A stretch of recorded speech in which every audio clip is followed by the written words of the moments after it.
we do it. Where you catch us that we be in that pulpit. Always catch a vibe, we a movement. You should just subscribe because we too lit. They want that podcast, yeah, they want that podcast. They want that podcast, yeah, they want that podcast. They want that podcast, yeah, they want that podcast. They want that podcast, watch them scream out, ah, yeah. We are so creative, it's effortless to come up with funny lines. It's the Pulpit Podcast, baby. Season 4. Episode 129. What the business is. It's that man with the plan, Big Kev. And that's Cuz with the Bush, Big Bo. And you know we got that food for your soul. For sure. Now, you know we got to do a disclaimer. Got to do it. Especially today. We got to do these disclaimers just because, man. It's just like this podcast is actually getting some buzz. People be checking us out. You know what I'm saying? So I'm just trying to be a good citizen and let you know, a good citizen, and let you know that this podcast is wild. This podcast has random opinions, you know what I'm saying? And we stand on business. More than likely, we're going to rub you the wrong way. And we're going to rub you the motherfucking wrong way. Now, we can't rub you the right way like Johnny Gill. But we can rub you. The magic in my hands when I touch. Hey, see, that's what I'm talking about. But if you are going to rock with us, that's the type of shit you're going to get. But for further ado, the Pulpit Podcast is not a gospel or religious podcast. Say it once more. I said, you know, I got to do it. I said, the Pulpit Podcast is not a gospel or religious podcast. But we are bringing the gospel in the form of information straight like that. And y'all know, this podcast is based on the foundation of positivity, motivation, inspiration, and most importantly, love. So we don't do anything without a weekly affirmation. And you know I keep them on deck. Message. Once you learn to be happy, you won't tolerate being around people who make you feel anything less. Well, you know how we always talk about filtering out your circle? Yeah. That's the definition of it. You know what I'm saying? Once you realize your self-happiness trumps all, hey, them people that... Not trumps all. Trumps all. Oh. Hey, but speaking of that, this whole election thing had my daughter acting some type of way. I was like, get away from me, Debbie Downer. Debbie Downer. Like, get away from me. We gonna get into it. Man. We gonna get into it. Get involved. I said, get into it. So, like Bo said, I didn't mean to put Trump into that, but it was perfect segue. So fuck it. We just gonna get into it.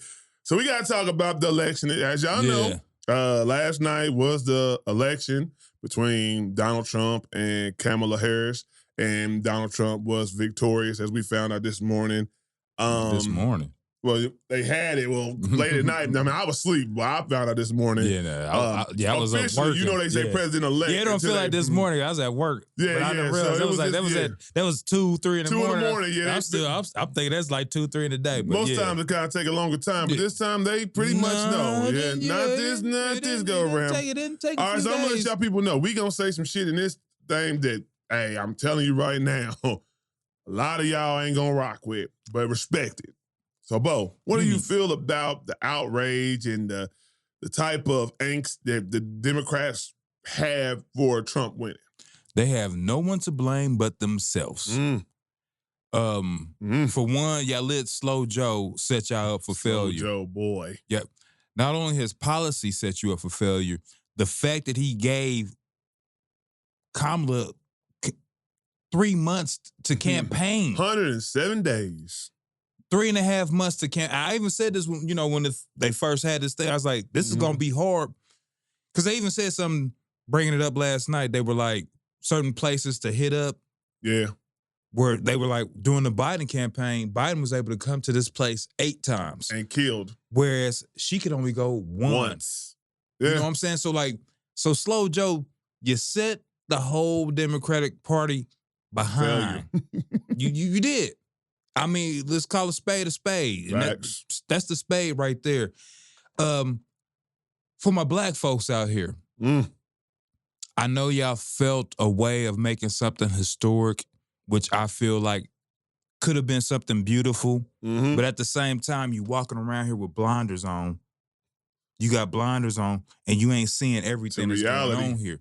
You're not seeing these majority of these small towns who are having to deal with this inflation and ain't had a raise in over 20 years. They've been making the same type of money for almost 20, 30 years.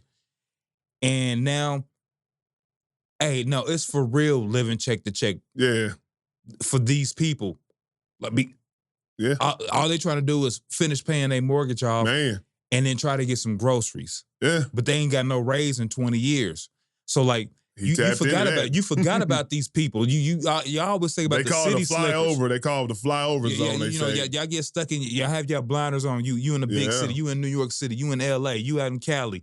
You out in Miami. You know what I'm saying? Y'all living your life. But then all these small towns around the country, small counties, struggling with it. They struggling with it. And you didn't even touch on that. Like, so I want to get into another aspect of it. For one, I want to say to the people who think that God appointed Trump to win, cut it out. The man is a criminal, but he ran a great campaign. He knew whoever was helping him, they were more politician-minded this time around. You know what I'm saying? They literally he didn't have a marketing team. He had politicians this time. He had real people who knew how to hit the right demographics in the right counties and what votes to get that they didn't think she would get. That's first and foremost. That's how he won. God didn't appoint that man. That man is a criminal. And if you know your Bible and you call yourself a Christian or whatever religion that you practice, you know better than that. If you know your Bible, you wouldn't get God don't need no man to make world peace anyway, though. So get right. God don't have nothing to do with that. Yeah, he don't need nobody. That's just part. We have free will. Man. Y'all go to vote. You know what I'm saying? God has given us time to have free will until he says, hey, my time is now. And we don't know. But like I said before, I want y'all to stop that. He ain't appointed by God. That's one. Two, black people, y'all got to stop saying your voices wasn't heard because your voices was heard. The minorities, black men, Latino men, are the ones who mostly voted for Trump. Now let that sink in. He got more of the votes than she did in these small counties, like Bo said, that are downtrodden, that are feeling the effects from the inflation. He got those votes. Even with all the racial rhetoric that he does and all the threats and things that he make and, you know, the stuff he's off the wall and he crazy, they still voted for him. Because guess what? No matter if you're racist, no matter if you don't like women, people, bottom line is money. The inflation, the economy was the main thing that was on people's mind. People tired of working overtime just to pay for $8 bread. You feel me? Man. Understand that. A family of 5 to 6 struggling with 2 or 3 jobs just to have gas and food in their house. And you don't think that was their main concern when they finally got a chance to voice their opinion? But what did Kamala run off of? Abortion, which is definitely important. I'm not going to minimize that. Well, women's right and women having the right to their body. Yes. No man should tell a woman what to do. Let me state that. Facts. But you have to run on what's important to get in there to get your agenda heard more so. If you only run on that fact, people are like, well, okay, we understand that. And that is a valid, valid point that needs to be handled. It does. But we struggling out here. Struggling with it. And when you're looking at your kid's face, and Christmas is coming up, you know what I'm saying? And people can barely afford, these holidays is coming up. You know how expensive a motherfucking turkey probably gonna be? And to afford a Thanksgiving meal to prepare it? Man. Now them turkeys might be cheap. The turkeys might be on sale. You never know. I don't know. I'm not gonna speculate on nothing. The way this world is, I don't speculate on no prices on nothing. Yeah, you might be able to get a $14 turkey because that might have been raised all year. You know what I mean? But at the end of the day, the rest of the stuff you got to come up with, it's still gonna be substantially more than you would normally pay. People were factoring in that type of stuff. And I don't think Kamala was. Like both said, I think he was unprepared because of Slow Joe. You know what I'm saying? Slow Joe. Him saying he wanted to run for the next term and knowing he ain't physically able to do so. and knowing that the popularity of him was not good in the first place. So it was going to take a miracle for Kamala to overturn that. Man. Plus, she's a woman. I'm just going to say something. Like I said before, we say shit, and I don't care because I say it with context and love. A large number of men do not like to take orders from women. Whether right or wrong, it's the truth. And then the racist man that thinks like that definitely ain't trying to take no order from no black woman. Yeah. so that she has so many things built Going up against her that it was going to be hard. She had to have a flawless campaign, and it should have been more time to run it to really get in these little parts. 3 months. She needed a 2-year run. Yeah. At least a year run. Yeah. At least. And I wish you motherfuckers that swear that y'all know politics really go learn politics. Like, get your biases out of your body. Take the emotion out. Take the emotion out and listen to what people say. They talking about, Trump does have that Project 2025 and that Agenda 47. Those things have been put out there. But you do know, as long as he doesn't get full control of the House and the Senate together where nobody can have any say against it because they got majority, then he could have ran that. But if you pay attention, they have enough seats, the Democrats have enough seats in the Senate to where it's a vote. And just like Obama and every president before, deny. Veto. You can come with the most outlandish shit that your followers would love, but it gets vetoed. No, we're not running that. We got other bigger things to go with. You know what I'm saying? Now, everybody's about bending, breaking, compromise. You know what I'm saying? That's why y'all understand. That's one of the key reasons why I don't vote. And me and Bo don't vote. Well, he didn't vote this year. I do vote, but But people saying because you didn't vote that you don't have a voice is fucked up. Yeah. Seriously. Like, why don't I have a voice? I am an American. You know what I'm saying? I pay black taxes. Man in America. I pay taxes. I can say whatever the fuck I want to say. Man. And what I'm going to say is that's the reason I don't vote. Because I understand both parties have to play ball with one another to get a goal accomplished. And when they don't play ball with one another, shit falls on deaf ears. So everything a motherfucking politician tell you, hey, I'm going to do this. Nah. I'm going to do this. No. If that's not the Senate's plan and their narrative and their ideas, good luck.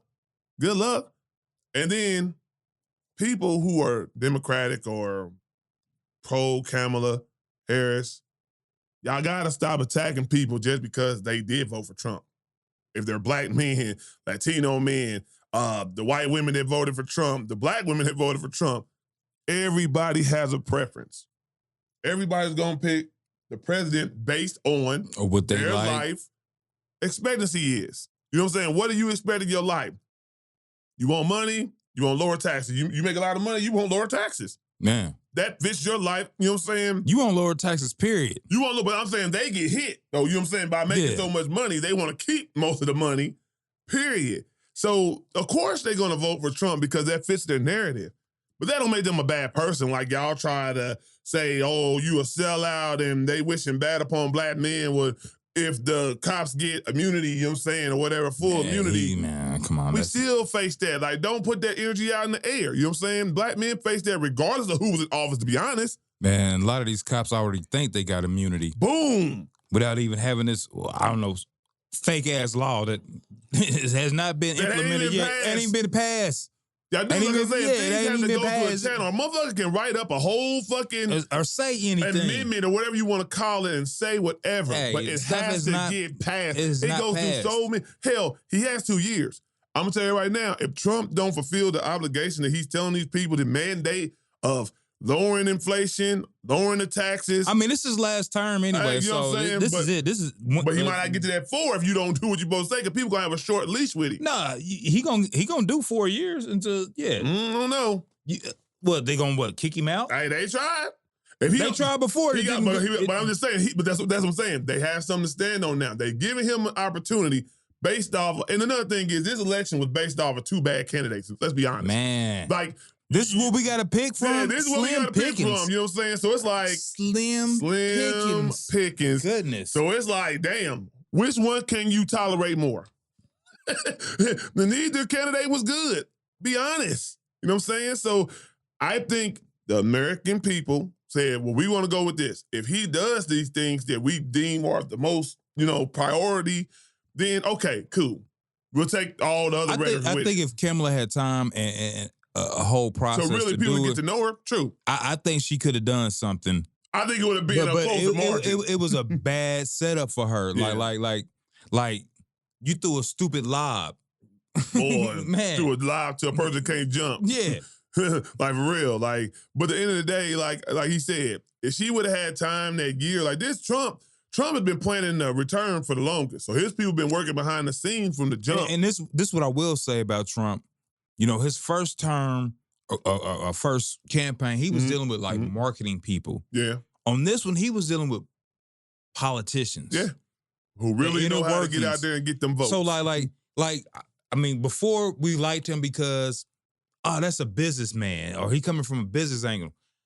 He took straight political action on this. Yeah, he did. So like, He you can't knock him for it. Yeah, it's the way the game is supposed to be played. This is how he played it. And much respect, I would say that she didn't handle it like she should have handled it last year. Kamala last year, I mean last night, not giving the them folks waiting out there in Howard, conceding speech, and everybody, and all her people waiting on her. That's weak. That's a bad look. That's a very bad look. It's the reason why I quit. You know, when I was young and stupid, I used to go and just vote Democrat. Mm-hmm.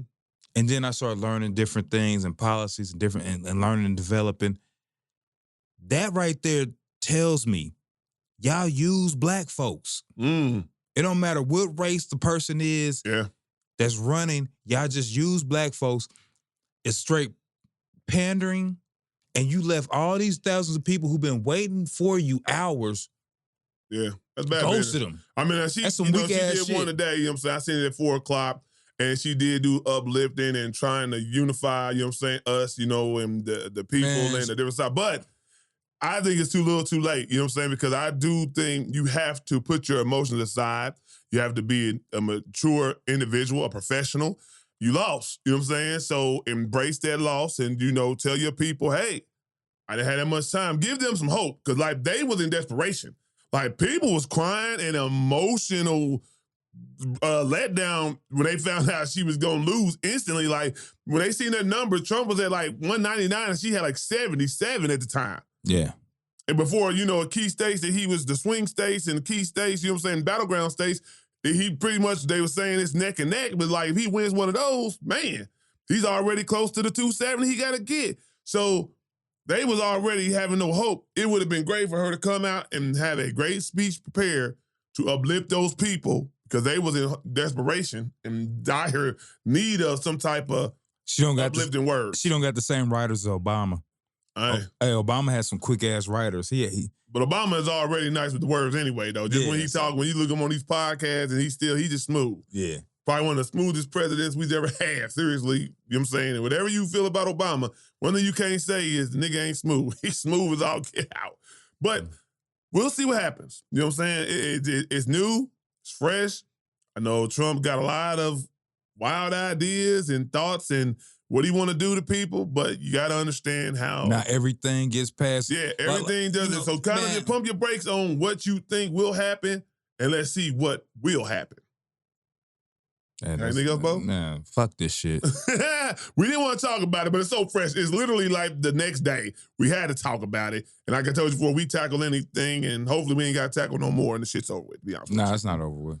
Well, hopefully we don't speak on too much anyway like that. We kind of let weeks go without saying something, but you know, we do got a conclusion. At least we know who the president is. We know who the president is. A conclusion about pandering to who gonna be the president and all the concerts and stuff. He gonna get right back in office and do it. We gonna be He's talking still about the president though, and we can talk about the entity do. But I'm saying as far as the back and forth of who should be president and all these singers and entertainers pandering, we ain't gotta worry about that right now. That is finalized. Hey, but I thought the funniest thing somebody said, Beyonce is not paying my bills. And I think that's another. That shit is another hilarious. Downfall, because no person who is struggling to make bills and make ends meet wants to hear from a billionaire. It just don't work like that. Yeah, you're an entertainer when I got money. You're entertaining as fuck. When I'm struggling, I need to listen to some music, you're entertaining. But to tell me I should vote for somebody and you're rich and you're not feeling the effects of this inflation, come on, man. Stop it. Stop it. Lunch meat costs $14 a pound. Man. eggs $8 on uppity ass chickens. Like $8. Like what the hell? When have you ever seen eggs it's the same. It's the same turkey and chickens. Nothing different, but people just, hey, it is what it is. Hopefully we're heading toward better days. That's all we can wish for. But like I said before, if your faith in God is strong, you don't worry about nothing. You just live the life the best you can live. And hey, whatever happens, happens. That's what I'm on. All right, so we're going to go ahead and move on away from that to something else. All right, Bo. What's something as a child, be it movie, character, or a phobia, that now as an adult you find ridiculous? I'm only going to state one thing, and only because I was 5 years old, and it scared me. It frightened me. Because I just happened to walk in on a certain scene. I'm going to say one of my all-time favorite movies, The Thing. Okay. But as a child, I happened to walk in, you know, my father, you know, we got cable all of a sudden, you know what I'm saying? I don't Nothing know like this on cable, I don't know if it was bought cable or bootleg cable. Now we had the zip, so it was real cable. Yeah. But he's watching cable. You know, I just walk in the room, I hear commotion, I turn around, TV right in front of me, right here. And, you know, if you ever seen The Thing, it's probably the second best sci-fi horror movie classic ever. But that scene, it fucked me up. As a father, I go, what the fuck is this? Like, if I could cuss then, what the fuck? I probably said, give me more. You know, I probably want to cuss, like, what is... Yeah. So it took some time. You know, I tried to watch it again when I was a teenager. And I'm watching the whole movie, and then when that scene, when it got to that scene, I said, I'm turning this shit off. I watched it from the beginning. I'm like, oh, this is good. It's intriguing. It's pulling me in. I'm like, okay, this story is good. This is a good, dope story. You know, because I'm into that. You know, I've always been a writer and a creator. Man, when it got to that scene, I was like, nah, fuck this shit. Turn it. So it took, I bought my first house, and I was like, man, you know, I'm gonna get, you know, some movies of, this is back VHS. We didn't have DVDs yet, so like. Big old box on top of your TV for you youngsters. I'm gonna say the first movie I got was Scarface. I got Scarface. I got some couple other movies. I got The Thing. Yeah. So I sat and watched it. So now I'm like, at the time, I'm 22. It is the dopest movie ever. Appreciation check. I'm like, but I get as a 5-year-old. And if I wasn't set up the way I was, if yeah, you wasn't prepared. You didn't brace yourself for it. You know, like if like, you know, like we watching a scary movie, you away from the TV. I was like right in front of the damn TV, turn around like, what the fuck is this shit? You know, because if you ever seen the movie The Thing, you'll look at the part. Now you probably won't. You won't be able to really. It's some wild scenes in the thing. You probably won't be able to relate to it now as an adult because you'll look at it like, Bo, you really was scared of that. But as a 5-year-old, I can see. Man. Yeah. My thing. Okay, so this is for. Man. I don't know if this guy is around in everybody else's state or is this just an Indiana thing. Who? Sammy Terry. Was he around everywhere? That's just here. That's Naptown. That's what I said. It's local. That's just so straight this was my local people. For my first thing was. But I'm just keeping it all the way transparent. I swear to God, Sammy Terry used to scare the shit out of me. Man. That little fucking spider would come down. And you know, they normally have, like Bo said, on Friday nights, they would have a scary movie. And on Halloween, they had them scary movie marathons. And it'd be dark in the house, you know what I'm saying? And hey, this I'm pretty sure Sammy Terry had the original thing on, the black and white thing. It was on there. He played all those scary movies. The black and white. Yeah. 60s, 70s scary movies. But Sammy Terry used to come with his red robe on, his green face, and he was like,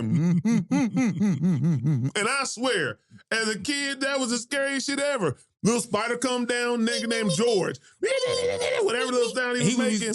George. He would talk to George. He's like, we're going to have a gruesome good time, George.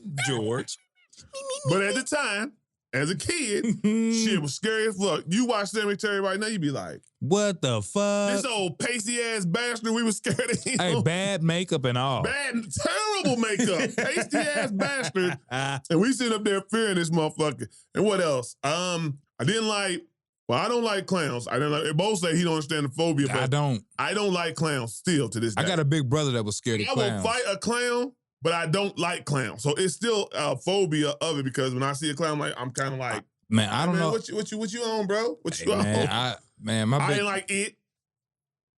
I didn't like the poltergeist scene. I love that scene. I thought that shit was hilarious. It's as a funny kid. to me now when he choked the Even little when boy I was out. a kid, I was like, they weren't playing me as a hey kid. man, no, like because he kind of walked and then like the head moved.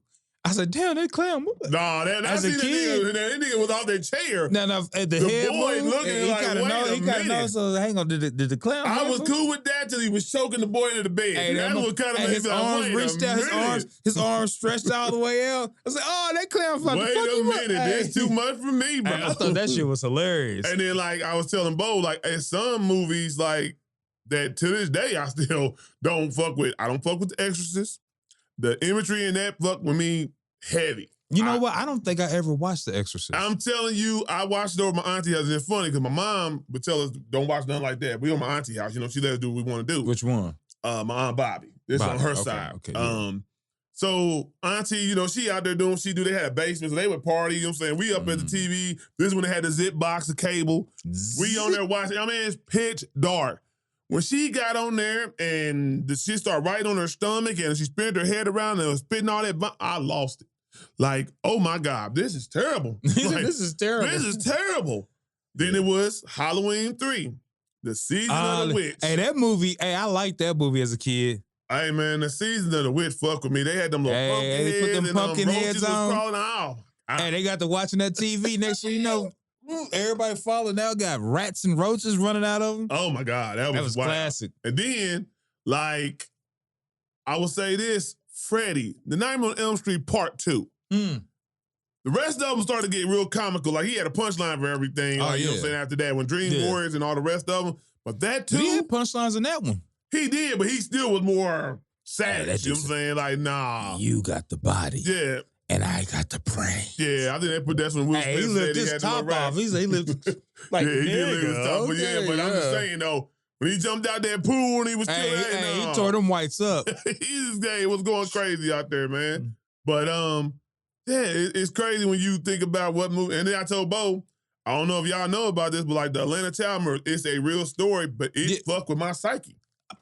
The Atlanta Child Murders, I remembered as a kid because, like, you know, a lot of folks had, we had family down in Georgia. Yeah. So, like, they getting phone calls and this and that was going on. But at the same time, it was like, what was on the news? It's 11. No, it's 10 o'clock. Well, you know where your child are. Like, it was so wild out there. Like, yeah, I'm in the front room. But it made parents worry because it was kids getting snatched up left and right. Especially black kids. Black kids. So, you know, you a black kid, you like, hey, hey.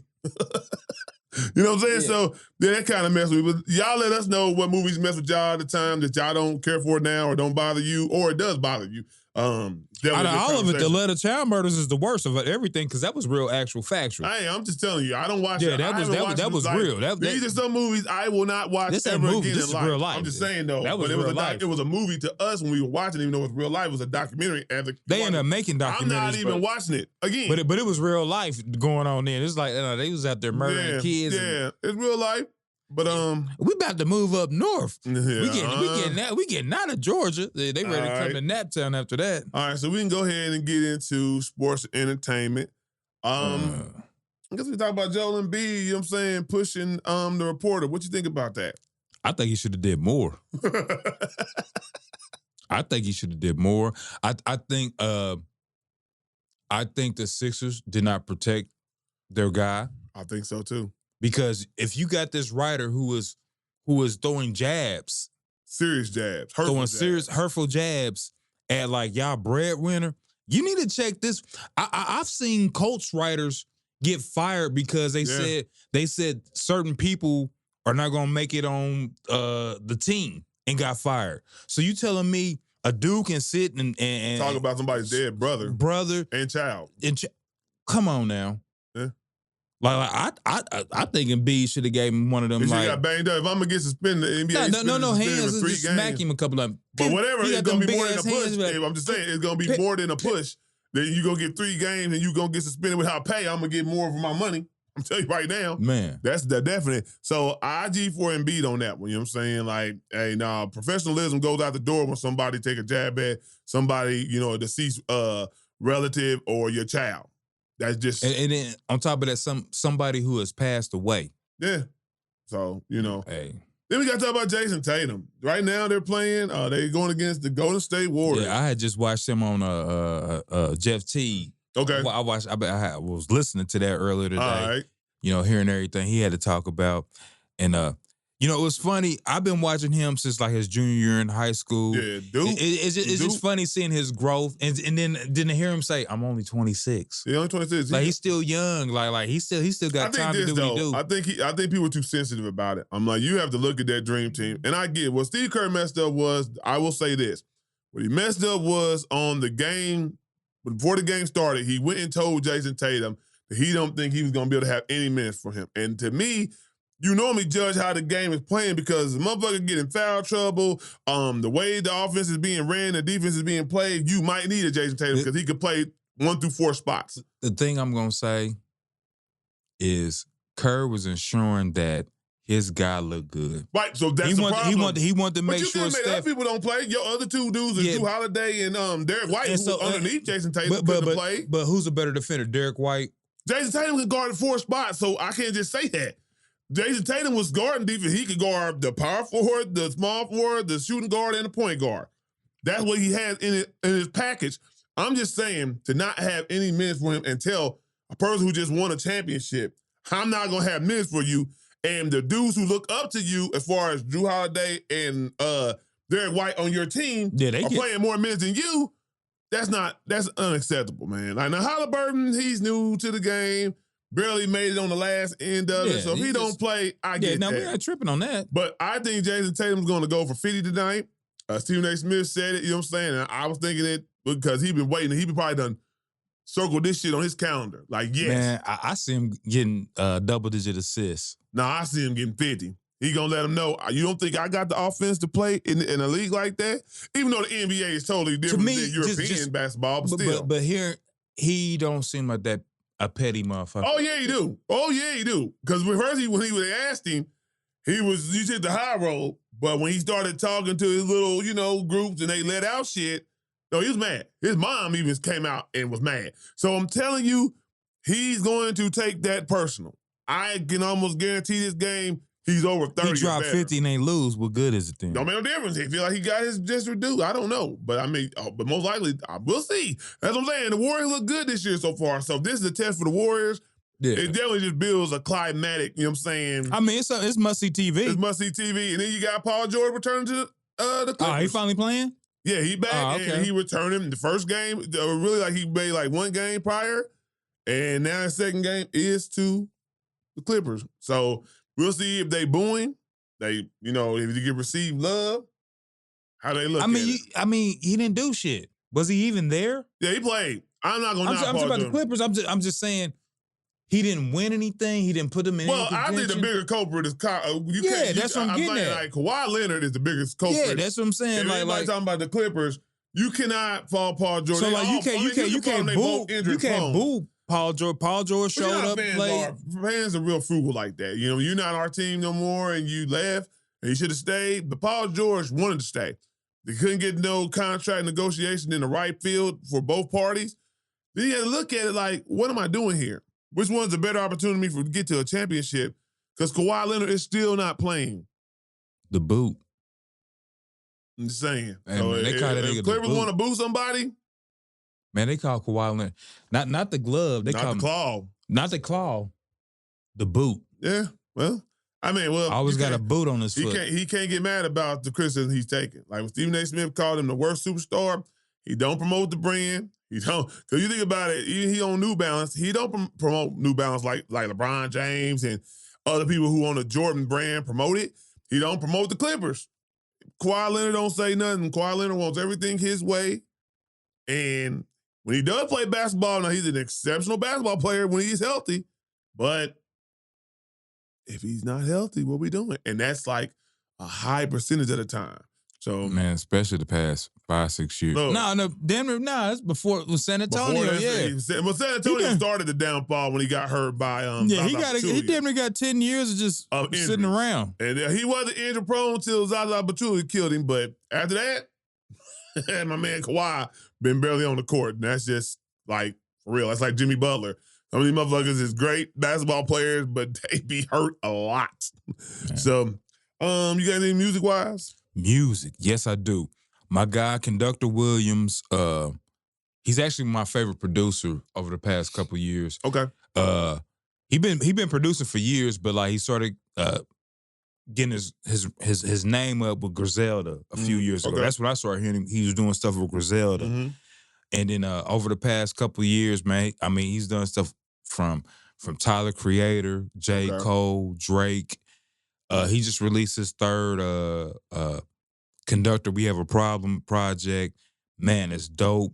He got a song, Benny the Butcher and Wiz Khalifa. Hey, that song is hot. Check it out. He got Damo Genesis. He got my favorite artist. No, not my favorite artist. I ain't gonna say, but my favorite R&B guy, Leon Thomas, right now. He got another tune with him, Leon Thomas. It's a good little joint, and it's real fast, crisp, get to the point, in and out, dope beats, good rhymes, good singing, good vocals. Yeah, Conductor Williams, we got a problem. All right. So, like I said before, we doing this during the middle of the week. So some people still got to work. I know I do. I still got a Thursday and Friday on deck. So we'll just say, hope y'all have a great rest of your work week. What you gonna say? I worked 6 days this week. He grinding. Like you said, grind's giving. Grind's giving. So my man's out here trying to do what he got to do. So I'm doing it. Yeah. So I hope y'all have a great rest of your work week. Be safe. Number love and positivity always. Yep.